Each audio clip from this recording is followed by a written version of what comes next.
Parce qu'on connaît les Jeux Olympiques, donc les Jeux Olympiques c'est vraiment toute la partie sportive, donc qui va commencer le 26 juillet à Paris et qui terminera à la fin des Jeux Paralympiques, donc le 8 septembre prochain.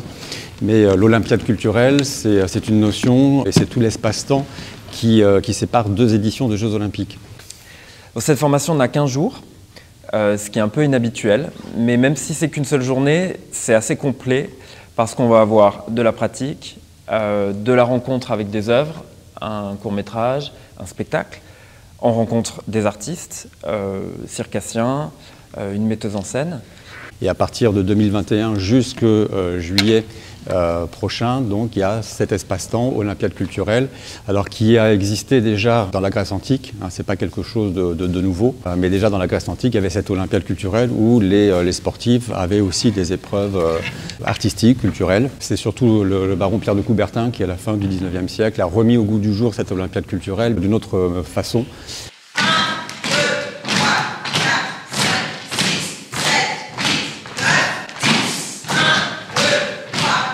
Et aussi parce qu'on va acquérir des connaissances et essayer de voir comment est-ce qu'on peut développer des projets en partenariat, ce qui est un peu la philosophie de la DAC. Donc il a créé le Pentathlon des Muses, donc c'était autour de 5 disciplines artistiques. Il avait proposé à des artistes donc, de faire des créations sur les valeurs de l'olympisme, sur le sport. Et donc comme les athlètes, les artistes avaient des récompenses, médailles d'or, médailles d'argent et médailles de bronze.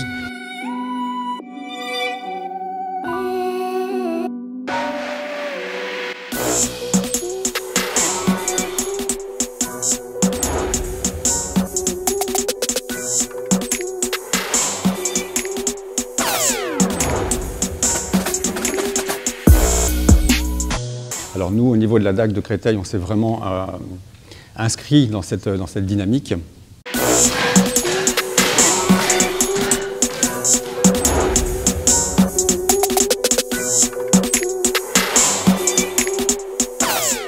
Donc là, on est plongé dans une structure culturelle qui va nous ouvrir son lieu, qui va nous expliquer comment est-ce qu'elle fonctionne et pour voir un peu comment est-ce qu'on peut créer des partenariats et des projets avec des structures. Qu'est-ce qu'on pouvait mettre en place pour les élèves de l'académie? Donc on a mis en place un dispositif qui s'appelle DAC 24. Donc ça fait 2 ans que ce dispositif est mis en place. On a donc proposé à toutes les écoles, les collèges et les lycées qui le souhaitaient de réfléchir autour de 2 thématiques. Donc la première thématique, c'était justement le regard des artistes sur l'olympisme et sur le sport. Et une deuxième thématique était plus sur l'inclusion, puisqu'on a un certain nombre d'élèves sur l'académie qui sont à besoins particuliers ou en situation de handicap. Donc à ce jour, il y a une centaine de projets qui m'ont été déposés.